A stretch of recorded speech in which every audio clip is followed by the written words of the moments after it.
Hello प्यारे बच्चों, welcome in career infinity classes. 10 minute biology में आपका बहुत बहुत स्वागत है।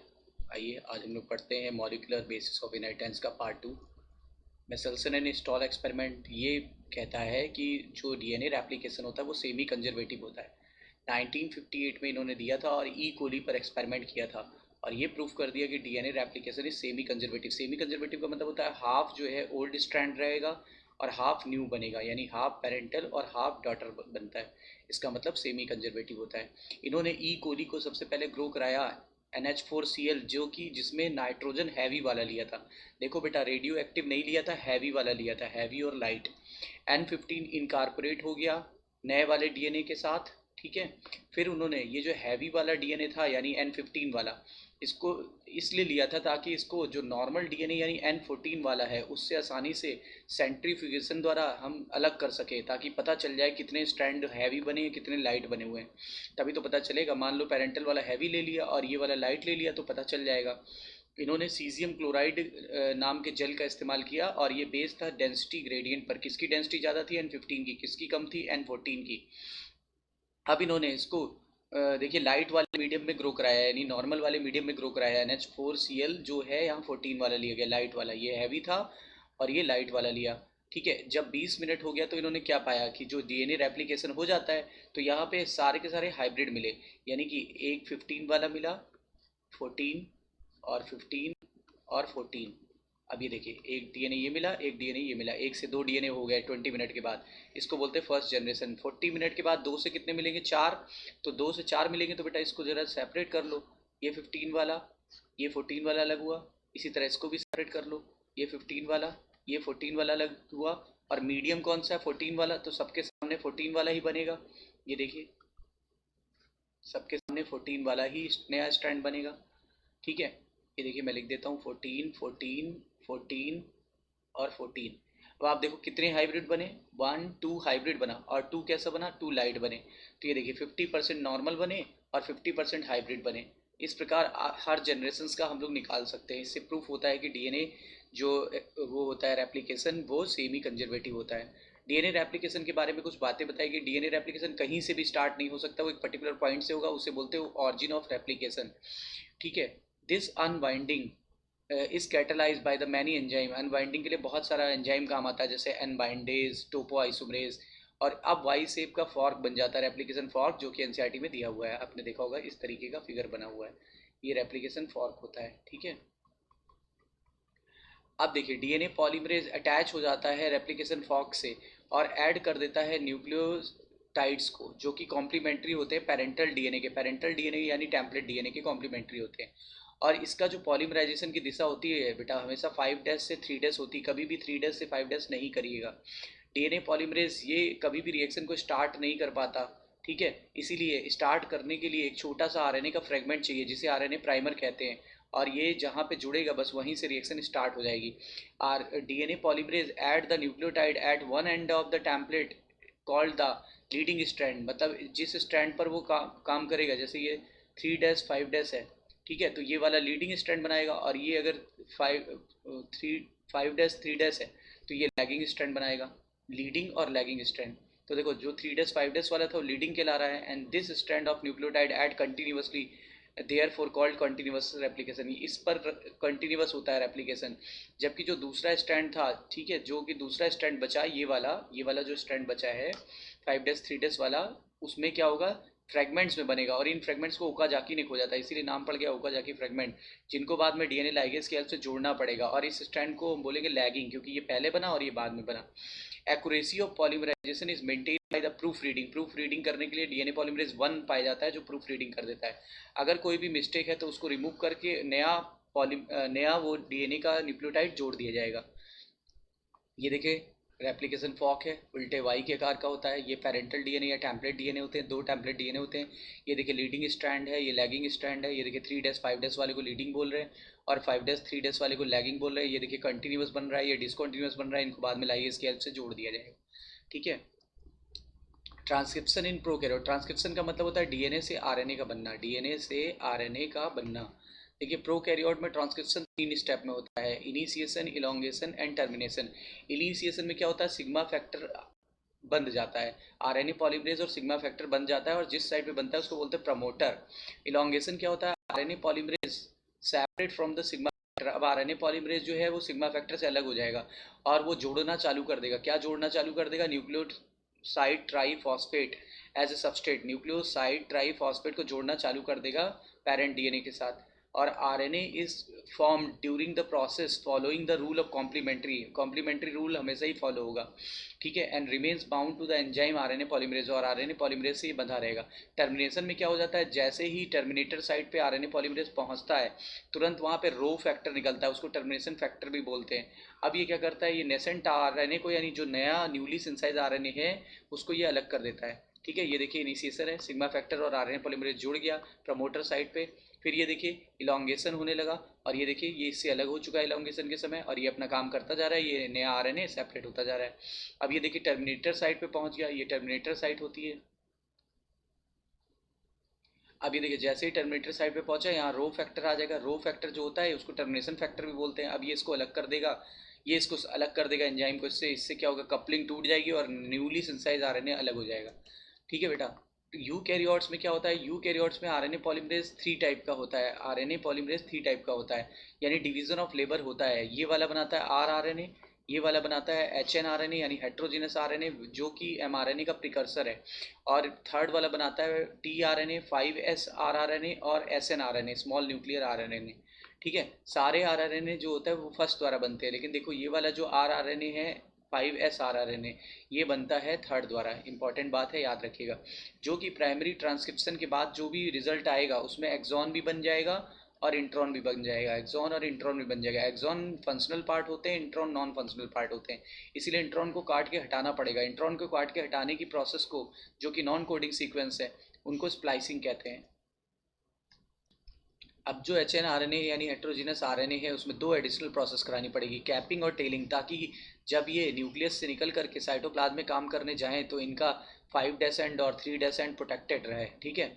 अब देखिए अनयूजुअल न्यूक्लियोटाइड के बने होते हैं जिसको बोलते हैं 7 मिथाइल गुएनोसिन ट्राईफॉस्फेट, ये 7 मिथाइल गुएनोसिन ट्राईफॉस्फेट कहलाता है, और ये 5' एंड पर आके अटैच हो जाता है। टेलिंग क्या होगी, इसमें 200 से 300 एडिनाइलेट रेसिड्यू ऐड कर दिए जाते हैं, किस एंड पर, 3' एंड पर, किसके, H N R N A के एंड पर। अब इसे बोलेंगे एम आर एन ए। अब ये ट्रांसपोर्ट होकर के न्यूक्लियस से साइटोप्लाज्म में चला जाएगा।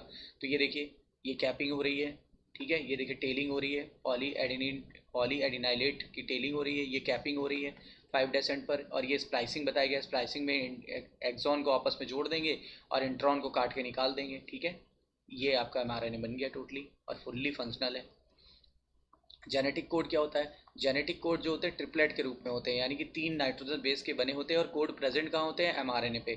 तो देखिए codon is the triplet, 61 codon जो होते हैं अमीनो एसिड को कोड करते हैं, जबकि 3 कोडॉन जो होते हैं वो कभी नहीं करते। इनको स्टॉप या टर्मिनेशन कोडॉन बोलते हैं, इनका नाम होगा UAA, UAG और UGA, ठीक है। इनको स्टॉप कोडॉन या टर्मिनेशन कोडॉन भी बोलते हैं। 1 codon codes for only 1 amino acid, एक कोडॉन एक अमीनो एसिड को कोड करता है। इसका मतलब अनएम्बिगस होते हैं और स्पेसिफिक होते हैं। कुछ जो अमीनो एसिड होते हैं एक से ज़्यादा कोडॉन द्वारा कोड कर दिए जाते हैं, इसका मतलब ये डिजेनरेसी कहलाएगी। कोडॉन जो होते हैं वो कंटेजियस फैशन में रीड किए जाते हैं, मतलब वो उसमें कोई फुल स्टॉप नहीं होता है, जैसे UACG। अब मैंने GAC, अगर मान लो ए हटा दिया तो अब ऐसे पढ़ने लगेंगे UAC और GGC, यानी कि फुल स्टॉप नहीं होता, ये बात भी क्लियर हो गई। और नियरली ये यूनिवर्सल होते हैं, कुछ माइटोकॉन्ड्रिया और प्रोटोजोन्स को छोड़ दें तो ये सब नियरली यूनिवर्सल होते हैं। AUG जो होता है वो 2 फंक्शन करता है, ये मैथ्योनिन को भी सिलेक्ट करता है और रिएक्शन को भी स्टार्ट करता है, यानी ये इनिशिएशन कोडॉन कहलाएगा, ठीक है। tRNA को अडेप्टर मॉलिक्यूल या सॉल्युबल मॉलिक्यूल बोलते हैं, और सबसे छोटा RNA यही होता है, इसमें ये 5' एंड होता है और कई सारे लूप्स पाए जाते हैं, इसको बोलते हैं anti codon loop. Anti codon loop जो कि एमआरएनए के कोडॉन के कॉम्प्लीमेंट्री होता है, जो कि एमआरएनए के कोडॉन के कॉम्प्लीमेंट्री होता है, और ये 3' एंड है, इस पर OH ग्रुप फ्री होगा, और ये ACC एंड कहलाता है, ACC एंड कहलाता है, ठीक है। ये एक्स्ट्रा लूप कहलाता है। tRNA जो होता है एंटी कोडॉन लूप होता है उसमें, और ये कॉम्प्लीमेंट्री होता है कोडॉन के, and also has the amino acid acceptor site, amino acid यही अमीनो एसिड को पकड़ लेता है ये site, and through which is bind the amino acid tRNA को बांधने के लिए अडेप्टेड tRNA अमीनो एसिड को बांधने के लिए अडेप्टेड होते हैं। ट्रांसलेशन का मतलब होता है बेटा अब DNA से RNA बन गया है, और आरएनए से क्या बना दी जाए, आरएनए से प्रोटीन बना दी जाए। तो आरएनए से प्रोटीन बनाने की प्रक्रिया को ही क्या बोलते हैं, ट्रांसलेशन। और ये साइटोप्लाज्म में होता है, ठीक है, और राइबोसोम पर होगा। तो ये लिखा हुआ the process of polymerization of amino acid to form a polypeptide या प्रोटीन चेन, इसी को बोलते हैं। और the sequence of amino acid ये डिफाइन कौन करेगा, the base present on the mRNA. That means वो बेस जो प्रेजेंट होते हैं किस फॉर्म में होते हैं, कोडॉन्स। और 20 अमीनो एसिड ही पार्टिसिपेट करते हैं प्रोटीन सिंथेसिस के लिए, और उसी से करोड़ों टाइप की प्रोटीन बन जाती है, ठीक है। इसमें भी वही होगा, इनिशिएशन, इलोंगेशन एंड टर्मिनेशन। यानी कि जब स्टार्टिंग होगी तो इनिशिएशन, जब चेन लंबी बनना चालू हो जाएगी तो इलोंगेशन, और जब खत्म हो जाएगी तो उसको बोलते हैं टर्मिनेशन, ठीक है। और हमेशा याद रखिए इसकी रीडिंग होती है 5 डैश से 3 डैश की तरफ, 5 डैश से 3 डैश की तरफ, और पॉलीपेप्टाइड चेन बनती चली जाती है, ठीक है। फर्स्ट स्टेप में क्या होता है, सबसे पहले टीआरएनए और अमीनो एसिड को जोड़ा जाएगा। टीआरएनए और अमीनो एसिड को जोड़ने के लिए कुछ एनर्जी भी चाहिए। इस प्रोसेस को बोलते हैं अमीनो एसाइलेशन, अमीनो एसाइलेशन, ये देखिए अमीनो एसाइलेशन, ठीक है। फिर आगे देखिए, ऑफ टीआरएनए, आरआरएनए नहीं टीआरएनए, ठीक है। फिर आगे देखिए, सबसे पहले इनिशिएशन में क्या होगा, राइबोसोम एमआरएनए के साथ बन जाएगा। जब राइबोसोम की छोटी वाली यूनिट एमआरएनए के साथ बन जाती है, ठीक है, स्टार्ट कोडॉन के साथ बन जाती है, तब समझिए रिएक्शन स्टार्ट हो जाती है। एनसीईआरटी की लाइन है। इलोंगेशन में क्या होगा, यहाँ पर छोटी और बड़ी सारी यूनिट आकर के लिंक हो चुकी होती है, और टीआरएनए अमीनो एसिड को लेके आता है बारी बारी। Sequence bind to the appropriate codon, जैसे मान लो कि ये AUG है, तो इसका उल्टा क्या होगा, कॉम्प्लीमेंट्री। इसका जो टीआरएनए आएगा वो कॉम्प्लीमेंट्री क्या होगा, ए का कॉम्प्लीमेंट्री हो जाएगा यू, क्योंकि टी तो होता नहीं इसमें, और ये हो जाएगा ए, और ये हो जाएगा सी। और मान लो ये कोई अमीनो एसिड ला रहा है फर्स्ट, अब देखो ये फिर दूसरा टीआरएनए है, वो कोई सेकंड वाला अमीनो एसिड ला रहा है। इसके आगे भी सीक्वेंस है, मान लो UAC, तो UAC का उल्टा क्या होगा, ये हो जाएगा ए, ये हो जाएगा यू, और ये हो जाएगा जी। अब फाइनली ये दो आ गए, जब दो पास पास आ जाएंगे तो इनके बीच में पेप्टाइड बॉन्ड बन जाएगा। इसके लिए एंजाइम पाया जाता है 23 SrRNA इन प्रोकैरियोट्स और 28 SrRNA इन यूकैरियोट्स, क्योंकि आरएनए राइबोजाइम की तरह काम कर सकते हैं, ये पेप्टाइड बॉन्ड बना देगा। देखो यही लिखा है कि एमआरएनए जो होता है appropriate codon of mRNA complementary to the base pair of tRNA, tRNA के बेस पेयर के कॉम्प्लीमेंट्री होगा। अब राइबोसोम मूव करता है, देखो राइबोसोम इधर से इधर मूव करता है, ठीक है, और रीडिंग होती चली जाती है। तो राइबोसोम मूव करता है codon to codon with mRNA, और amino acid are added 1 by 1, और पूरी पॉलीपेप्टाइड चेन इस प्रकार बनती चली जाएगी, ठीक है। टर्मिनेशन में क्या होगा, जैसे ही रिलीजिंग फैक्टर रिलीज आएगा, जैसे रिलीजिंग फैक्टर आएगा तो यहाँ पे क्या होता है, स्टॉप कोडॉन के एवरेज में ही रिलीजिंग फैक्टर आता है। स्टॉप कोडॉन 3 बताए थे मैंने, और जैसे रिलीजिंग फैक्टर आएगा अब तुरंत उसके लिए कोई भी टीआरएनए अमीनो एसिड लाने वाला नहीं होगा। जैसे मान लो यहाँ UAA बैठा हुआ है, अब ये कोई भी टीआरएनए अमीनो एसिड, इसके लिए कोई भी टीआरएनए नहीं है जो अमीनो एसिड लाए। अगर नहीं लाएगा तो ये कपलिंग टूट जाएगी, कपलिंग टूट गई तो पॉलीपेप्टाइड चेन अलग हो जाएगी और राइबोसोम पर प्रोटीन बन जाएगी। लैक ओपरॉन, आप जानते हो कि ओपरॉन का मतलब होता है group of gene which help in metabolism. सबसे पहले प्रोकैरियोट्स के जीन एक्सप्रेशन के लिए जैकब एंड मोनाड ने 1961 में खोजा था, ठीक है। ऐसा नहीं कि यूकैरियोट के लिए फॉलो नहीं होता, यूकैरियोट के लिए भी ओपरॉन कॉन्सेप्ट फॉलो होता है, बट लैक ओपरॉन जो है वो ई कोली के लिए दिया गया था। लैक ओपरॉन जो होता है वो एक रेगुलेटरी जीन यानी आई जीन का बना होता है, अभी फिगर दिखा रहे हैं, और 3 इसमें स्ट्रक्चरल जीन होते हैं जिसको आप जया नाम से याद कर सकते हो। और आई जीन जो होता है वो रिप्रेसर ऑफ लैक ओपरॉन कहलाता है, और इसमें कई साइटें होती है, प्रमोटर जहाँ पे आरएनए पॉलीमरेज बनता है और ट्रांसक्रिप्शन स्टार्ट करता है, ऑपरेटर जो कि स्विच करता है, act as switch for the operon, operon के लिए स्विच ऑन ऑफ स्विच की तरह काम करता है, लैक्टोज इंड्यूसर की तरह काम करता है, ऑपरेटर जो होता है वो स्विच की तरह काम करता है, जेड बीटा गैलेक्टोसाइडेज को कोड करता है, वाई जो होता है परमेज को कोड करता है, और जीन ए ट्रांस एसिटाइलेज को कोड करता है। ये देखिए ये सब लिखा है, ये देखिए जेड इसको कोड कर रहा है, वाई परमेज को कोड कर रहा है, ये ट्रांस एसिटाइलेज को कोड कर रहा है, इंड्यूसर यानी कि लैक्टोज की प्रेजेंस में ये देखिए आई जीन रिप्रेसर होता है, पी प्रमोटर होता है, ओ ऑपरेटर होता है जो स्विच की तरह काम करता है। ये स्ट्रक्चरल थे, जया नाम से याद कर लो। अब बोल रहे जब इंड्यूसर नहीं होगा, देखो जब इंड्यूसर नहीं था तो रिप्रेसर ने इसको ऑपरेटर को स्विच ऑफ कर दिया, जब स्विच ऑफ कर दिया तो ZYA अपने आप को एक्सप्रेस नहीं कर पाएगा, अपना एमआरएनए नहीं बना पा रहा है। देखो repressor binds the operator region that prevent the RNA polymerase from transcribing the operon, मतलब आरएनए पॉलीमरेज यहाँ से यहाँ मूव करके आ ही नहीं पाया। जब नहीं आ पाया तो फिर क्या कोई एंजाइम बनेगा, अगर एंजाइम नहीं बनेगा तो मेटाबॉलिज्म होगा नहीं होगा। यही चीज़ यहाँ पे लिखा हुआ है कि रिप्रेसर जो होता है वो बांध देता है ऑपरेटर को, जिससे ऑपरेटर स्विच ऑफ हो जाता है या टर्न ऑफ हो जाता है, और आरएनए पॉलीमरेज ट्रांसक्रिप्शन नहीं कर पाता, जिससे ZYA अपने अपने एंजाइम नहीं बना पाता, और अगर मान लो इंड्यूसर प्रेजेंट है, लैक्टोज प्रेजेंट होता, तो लैक्टोज प्रेजेंट होता तो देखो वापस चल के क्या होगा, अगर लैक्टोज होगा तो ये इनएक्टिव कर देगा रिप्रेसर को, ये रिप्रेसर को इनएक्टिव कर देगा। ये लैक्टोज है येलो कलर का, और ये ऑरेंज कलर का रिप्रेसर है, इसको इनएक्टिव कर देगा। इनएक्टिव किया तो ये स्विच ऑन हो गया, स्विच ऑन हो गया तो आरएनए पॉलीमरेज यहाँ से यहाँ पहुँचा, यहाँ से यहाँ पहुँचा। तो जब आरएनए पॉलीमरेज पहुँचेगा तो ट्रांसक्रिप्शन होगा, ट्रांसक्रिप्शन होगा तो एमआरएनए बनेगा, एमआरएनए बनेगा तो अपने अपने एंजाइम भी बनेंगे, ट्रांसलेशन भी होगा, आगे चल के ट्रांसलेशन होगा तो फिर मेटाबॉलिक एक्टिविटी भी होगी। तो ये देखो रिप्रेसर बाइंड हो गया यानी इनएक्टिव हो गया, ऑपरेटर स्विच ऑन हो गया, आरएनए पॉलीमरेज ने ट्रांसक्रिप्शन कर दिया जिससे अपने अपने एंजाइम बन गए। एचजीपी क्या होती है, ह्यूमन जीनोम प्रोजेक्ट 1990 में चालू हुआ था और 2003 में कंप्लीट हुआ।